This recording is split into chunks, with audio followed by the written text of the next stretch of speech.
Her Excellency Mona Jewel, President of ECOSOC, Mr. Liu Zemin, Under-Secretary General of DESA, Ms. Vera Songwe, Executive Secretary, Economic Commission for Africa, distinguished guests, ladies and gentlemen.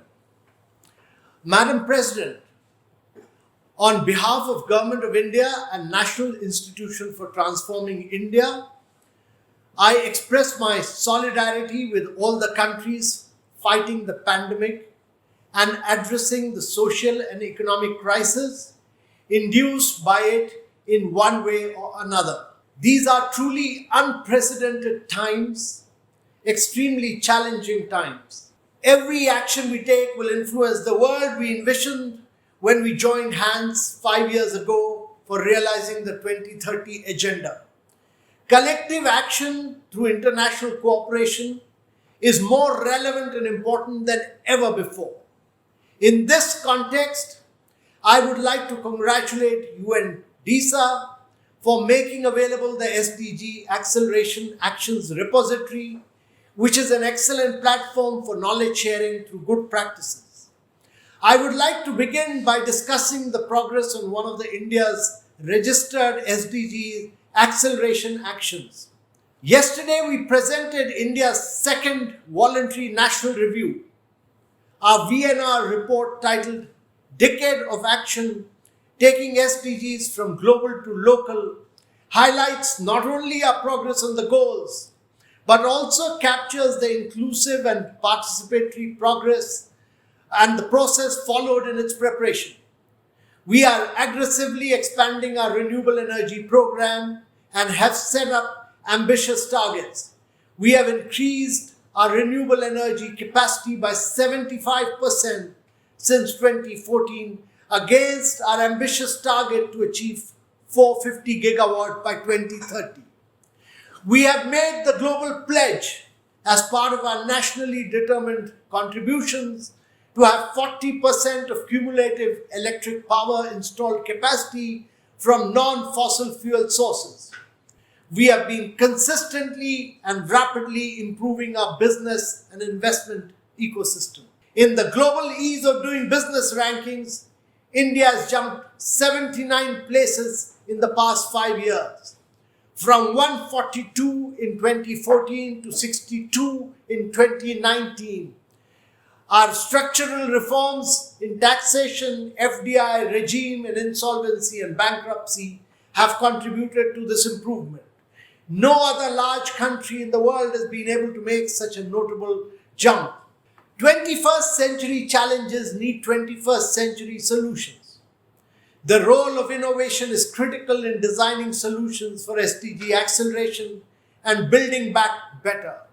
Today, India is the third largest startup ecosystem in the world with the third largest number of unicorns. We firmly believe that these disruptions in the innovation and entrepreneurial ecosystem will accelerate our pace of achieving the SDGs. Madam President, today India runs the world's largest health insurance scheme. Our Ayushman Bharat covers 500 million persons who form the bottom 40% of our population. In April this year, we developed the mobile app Arogya Setu for the fight against pandemic through contact tracing, which was downloaded over 140 million times in the first couple of weeks. The COVID-19 pandemic has also made us realize the power of collectivized problem solving. Invigorated and renewed synergy between the government and the private sector has resulted in over 400,000 PPEs and 220,000 N95 masks being manufactured in India every day.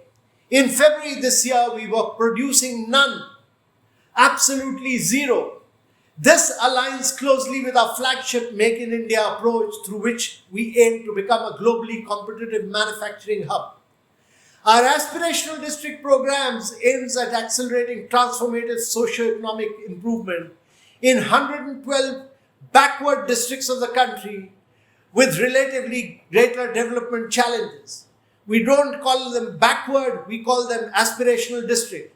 by improving the lives of over 165 million citizens in these districts in terms of health, education, basic infrastructure, agriculture and water, and financial inclusion and skill development. The initiative highlights the efficacy of the cooperative and competitive federalism approach to development. Sharing SDG acceleration actions and successes will be incomplete without discussing SDG localization in India. Fostering subnational peer learning and competitiveness is the approach we took when we released the world's first government-led subnational SDG index in 2018. The SDG India Index and Dashboard, which annually ranks our states based on the SDG performance, has reshaped the SDG framework adoption and localization discourse in the country.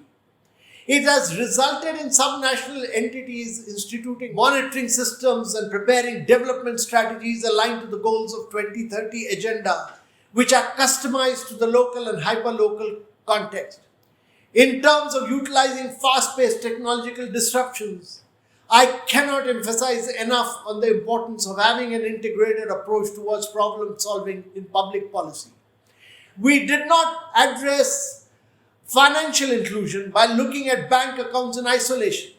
An ecosystem built around the convergence of 385 million new bank accounts, 1.2 billion unique identity of Aadhaar and mobile telephony has been key to this success. Madam President, before I conclude, I take this with profound gratitude and deep appreciation for the frontline workers, doctors, nurses and scientists across the world. I thank them they've been risking their lives to keep us all safe. When challenges are dynamic and unprecedented, peer learning and knowledge exchange are of utmost significance. We are deeply committed to foster the spirit and accelerate progress on the SDG targets by not only focusing on the recovery, but by building back better for long-term transformation. Thank you, Madam President.